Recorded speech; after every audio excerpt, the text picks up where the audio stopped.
La Cour constitutionnelle vient de retoquer en partie une loi qui a été votée par le CNT et qui lui a été transmise pour avis.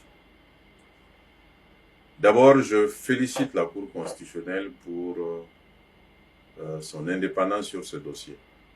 Et je l'encourage à continuer dans ce sens sur tous les autres dossiers qui lui sont ou qui lui seront soumis. L'indépendance de la justice est absolument indispensable à la démocratie. C'est par cette décision de la Cour que nous avons appris que cette loi a été votée. Parce qu'elle a été votée à huis clos et, je le rappelle, à l'unanimité des membres du CNT. Aujourd'hui, il faut déplorer que le CNT soit plus intéressé par les avantages de ses membres que par son travail de contrôle de l'action gouvernementale. Je pense que l'ensemble des Maliens auraient applaudi le CNT en ce moment-là s'ils avaient interpellé le gouvernement sur la question énergétique, s'ils avaient interpellé le gouvernement sur le fait que les opérateurs n'arrivent pas à se faire payer au trésor, s'ils avaient interpellé le gouvernement sur l'état de nos hôpitaux, sur la difficulté que les Maliens ont aujourd'hui à joindre les deux bouts. C'est ça le travail du Parlement. Mais nous n'avons rien vu de tel. Et au contraire, nous avons une loi que le CNT vote pour fixer la rémunération de ses membres.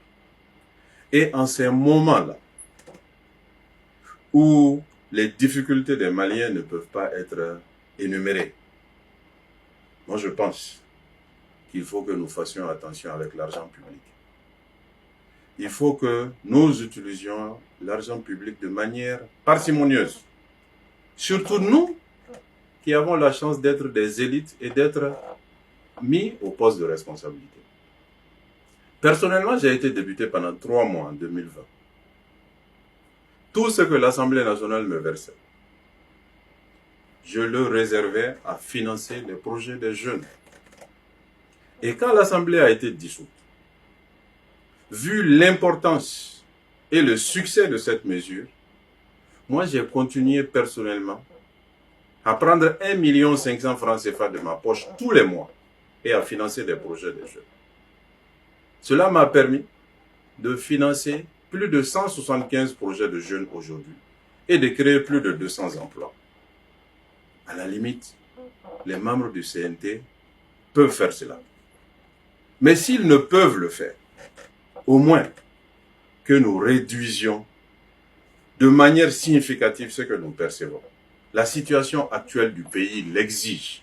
La situation actuelle des Maliens l'exige. Je demande donc au CNT, qui est en train de regarder de nouveau la loi, d'abord d'être transparent. Il faut que cet examen se fasse en public comme les sessions du CNT. On ne doit pas cacher quelque chose aujourd'hui par rapport à l'utilisation de l'argent public. Ensuite, je demande aux membres du CNT de revoir drastiquement à la baisse leurs avantages.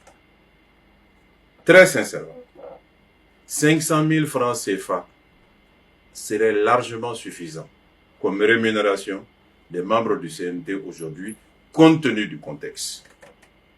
Je leur demande donc de réduire leurs avantages et de partager la peine des Maliens.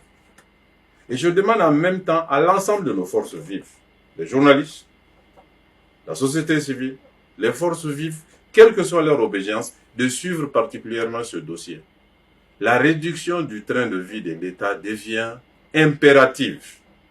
Quand on demande aux Maliens d'être résilients, il faut qu'on montre l'exemple de la résilience, nous qui sommes au poste de responsabilité.